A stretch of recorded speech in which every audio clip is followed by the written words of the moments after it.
এতিয়াও কেইবাটাও সুন্দৰ সুন্দৰ অনুষ্ঠান আমাৰ হাতত আছে।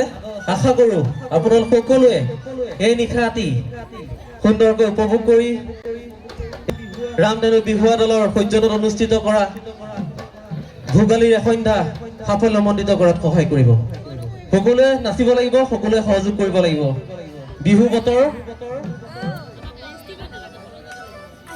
এইবাৰ আমি আপোনালোকৰ মাজলৈ আমাৰ স্থানীয় কণ্ঠশিল্পী সকলোৱে পৰিচিত আনন্দ দাস আৰু ভাস্কৰ দাসক আপোনালোকৰ মাজলৈ আগুৱাই দিছোঁ। আশা কৰোঁ সকলোৱে আনন্দ কৰিব, সকলোৱে নাচিব, একেলগে ফূৰ্তি কৰিম। এয়া আমি মঞ্চৰ মাজলৈ আগুৱাই দিছোঁ ভাস্কৰ দাস আৰু আনন্দ দাস। ধন্যবাদ।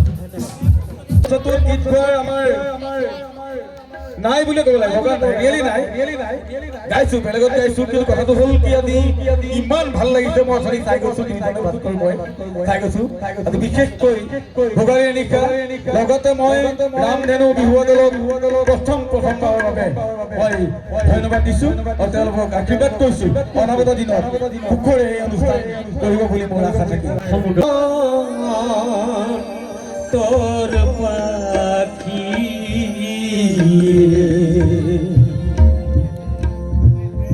ও কি সোনাৰ